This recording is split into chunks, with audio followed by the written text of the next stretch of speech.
Alors, Björn, vous allez nous expliquer de quoi il s'agit. Non, mais enfin. C'est vous? Björn, c'est pas moi, c'est lui. Ah, d'accord. Non, le D'accord. Björn, c'est pas moi, c'est nous. C'est nous. D'accord. C'est pour savoir. Voilà. Je ne me présente pas, tout le monde connaît les collectivités territoriales. Il y a deux collectivités territoriales qui sont engagées dans ce projet. Le Pio Languedoc-Roussillon, qui a en charge la gestion du PVR, du pôle d'excellence rurale qu'on a obtenu pour ce projet-là, et la communauté de communes Orgeor, qui est le maître d'ouvrage de la construction, alors moi je ne peux pas appeler ça en gare, mais de l'aire de pré-traitement.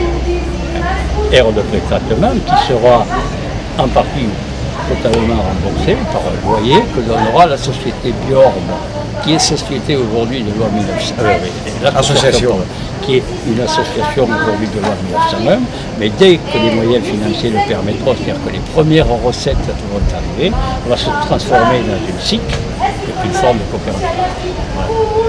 Dans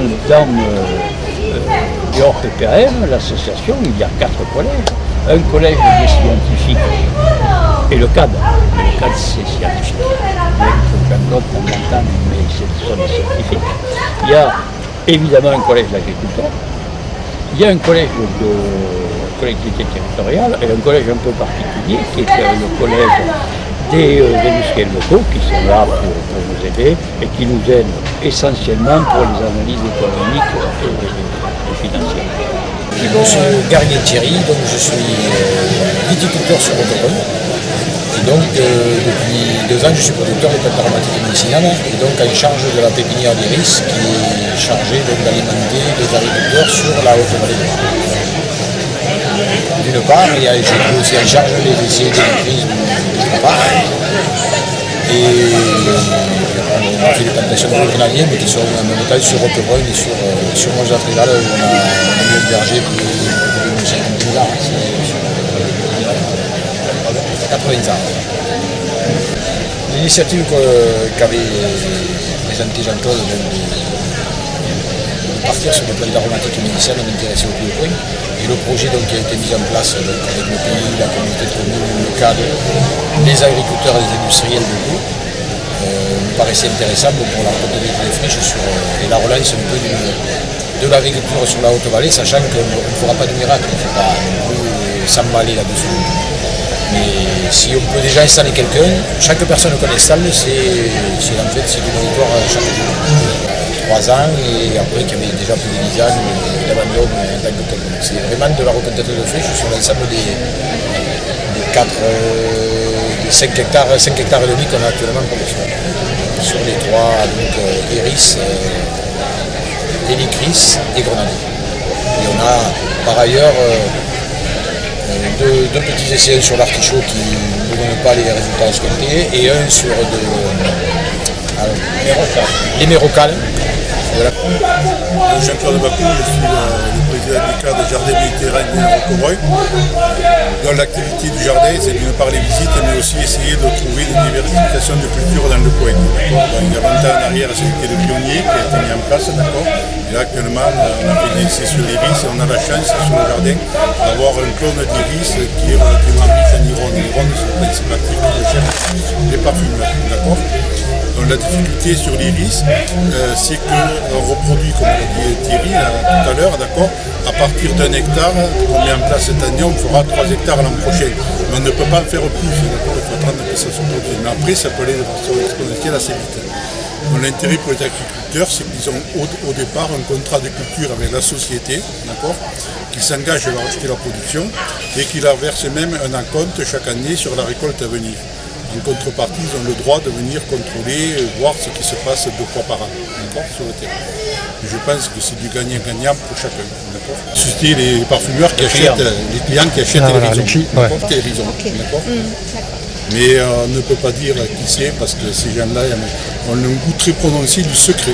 Quand on le met en culture, il faut laisser la culture en place pendant 3 ans pour que les principes actifs se développent bien et que le rhizome se développe et qu'on ait un tonnage assez intéressant, d'accord, et surtout une teneur en iron, d'accord. Pas question d'arracher le bout de la première année, si la teneur en principe actif sera très faible. Oui, nous, le cadre a déjà fait un essai de culture pendant 3 ans, on a vendu. Donc ça s'est bien passé.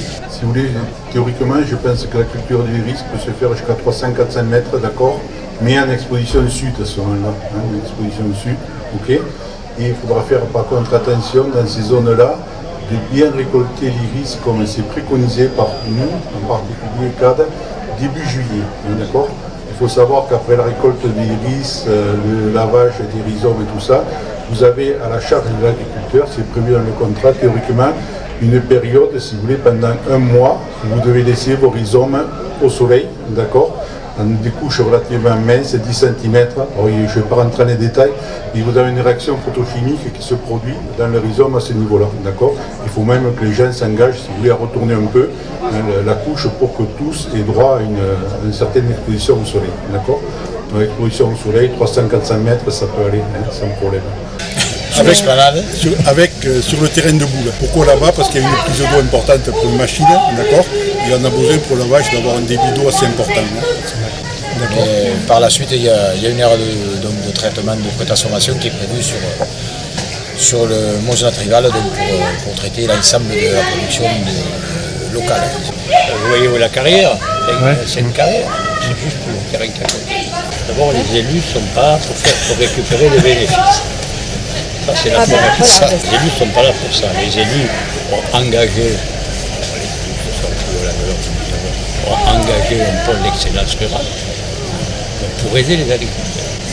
Pour le fonctionnement de la structure Biorb, il va y avoir forcément des frais de fonctionnement, ne serait-ce que pour l'achat des amendements, etc. Et ensuite, il y a la rémunération du travail des agriculteurs. Sachant qu'en ce qui concerne évidemment les collectivités territoriales de Verrières, sauf ensuite, la société Biorb, elle n'est pas là pour faire du bénéfice. Elle est là pour assurer le fonctionnement. Et tout le reste doit aller aux agriculteurs. C'est un projet agricole. Ils travaillent comme des agriculteurs. C'est à la tonne, enfin aux suivants. Ils travaillent comme des agriculteurs, ils ne sont pas salariés. Et qui vont être rémunérés par rapport à la quantité et au prix donc, qui a été fixé. Et donc une partie va rester évidemment sur l'association pour couvrir les frais, notamment d'investissement et d'infrastructure, de tous les frais qui sont inhérents à toute société en tant que telle. Et le reste est réparti sur les agriculteurs. Ça s'appelle bio, parce que c'est bio, orbe, parce que c'est l'orbe, un peu simplifié, et ensuite ça s'appelle PPAM, parce que ce sont des plantes à parfum aromatiques et médicinales, et parce qu'en plus on n'aurait pas pu l'appeler que bio, parce qu'il existe déjà une association qui s'appelle Orbe Bio sur Béarrieux. Alors il y a un niveau de certification bio comme les yaourts, qui nous est délivré par une association. Écossaire, voilà, c'est Écossaire. Oui, voilà. Ils font du bio et en plus il y a d'autres contrôles au niveau des productions qui vont être faits par nos clients. Ils ne se contactent pas que du label. À côté de moi, il y en a un. Il y a 3 vignes qui sont traitées autour. Alors, ça posait un peu. C'est pas à proximité immédiate de sa parcelle. C'est limitrophe en haut. Si, on y a été, on a été filmé. On est allé sur l'image, mais bon. Si vous permettez, je connais bien l'emplacement de la parcelle Pérou. Et effectivement, mais ici, pour trouver quelque chose où il n'y a pas de vigne, aujourd'hui, on a quelques idées sur. Le vrai problème, c'est la pollution initiale. Sur des vignes en tant que telles, c'est terrible. On sait qu'il faut 3 à 5 ans pour enlever les pesticides les plus nocifs. Dans le futur, est-ce qu'on ne va pas passer tout au bio, enfin même les vignes, pour essayer d'élargir un peu ces cultures? Ça ne peut être que du ressort des agriculteurs et de leur ressenti et de leur envie de passer sous cette façon culturelle ou pas. Là, on ne peut pas obliger les gens. La seule chose qu'on peut faire, c'est essayer, comme moi je le fais sur de la vigne à Roquebrune, c'est essayer de constituer des îlots bio où on sait qu'on aura le moins de nuisances possible en tant que tel autour. Mais comme on dit, si on ne commence pas par mettre une parcelle à un endroit, si on attend qu'il n'y ait plus rien, donc on va à l'encontre du but de chercher de départ qui est la reconquête des friches, à un moment donné il faut bien commencer à mettre quelqu'un quelque part. Donc à partir de là on ne peut pas maîtriser tous les paramètres, c'est pas possible. On est sur une production un peu de luxe, d'accord, et ils ont les moyens analytiques actuels, si vous voulez. Si le gars va vous chercher des coups sur la tête, d'accord, il vous les trouvera, d'accord, il ne faut pas se leurrer. Donc il faut faire attention à ce qu'on fait, quoi, d'accord, à toutes les opérations. le séchage dehors, pourquoi on était à Roquebrun là-bas au terrain de boule, parce qu'on savait qu'au terrain de boule de Roquebrun, à part prendre une boule de pétanque, c'est tout ce qui risquait de leur arriver, quoi. D'accord, hein, il y avait rien d'autre. Et puis ils ont été sympas, ils n'ont pas joué à pétanque sur ce terrain. D'accord. Ils étaient au camping, à ce moment-là ils étaient au camping. C'est l'été. Non mais c'est pas simple. Hein, non mais c'est pas simple. voilà. Hein, c'est pas simple.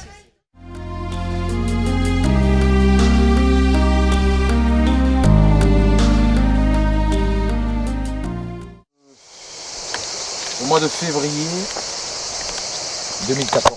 C'est une plantation de 1 an et demi qui se comporte très très bien.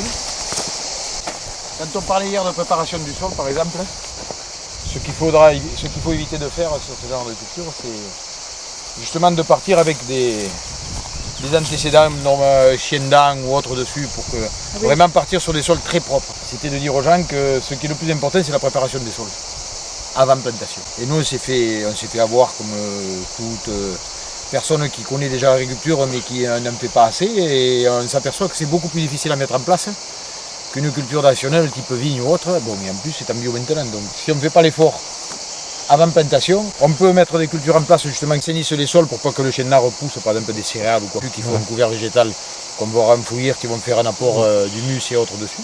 Ou alors il faut vraiment le mettre très propre, l'entretenir. Et puis là derrière, il y a beaucoup de chênes d'âne, je passe régulièrement tous les 3 semaines pour remonter le chêne d'âne, le faire griller au soleil en gros, pour que l'an prochain quand on va démarrer, c'est une friche que ce soit, il est certain qu'il y en aura toujours un peu. Et ça c'est du chêne d'âne. Et du chien d'âne en bio, à part de l'occulter avec des bâches. Voilà, ça c'est en bio depuis 3 ans. Depuis 1 an et demi, et donc 1 an auparavant ça avait été arraché, donc ça fait 2 ans et demi que c'est en bio. Que c'est plus en conventionnel, on dira, parce que dire que c'est en bio c'est autre chose, puisqu'il faut quand même les 3 ans d'obtention du label en tant que tel. Oui, là on l'a fait labelliser, disons que actuellement c'est en conversion. Autant ils prennent certaines parcelles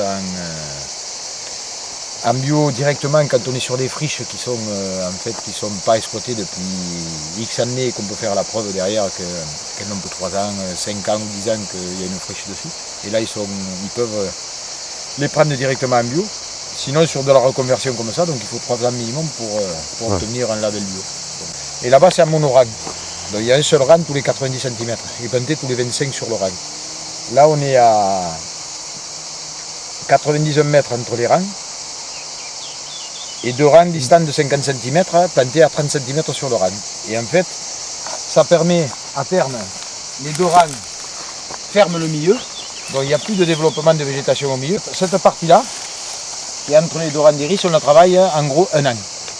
Et après, il faut que le développement, si on s'en est bien occupé, le développement est suffisant pour recouvrir le milieu et ne plus avoir, ça le disait M. Bakou hier, c'est qu'on fait une concentration d'iron dans les rhizomes d'iris. Donc si on amène de l'eau à outrance, en fait, si c'est pour faire du volume en tant que tel, qu'il n'y ait pas de concentration dedans, aucun intérêt. Aucun intérêt.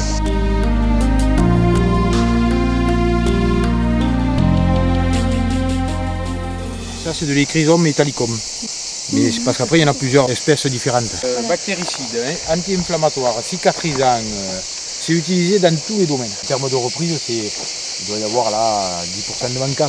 Ça c'est une annuelle. Et là, l'an prochain on commence à récolter. C'est planté cette année du mois de mai, l'an prochain au mois de juin je vais faire une petite récolte, je vais faire peut-être, je ne sais pas, 1,5 kg d'huile essentielle qui vont commencer à produire. Je fais ça une durée de vie entre 7 et 9. Normalement c'est 7 ans, c'est donné pour 7 ans.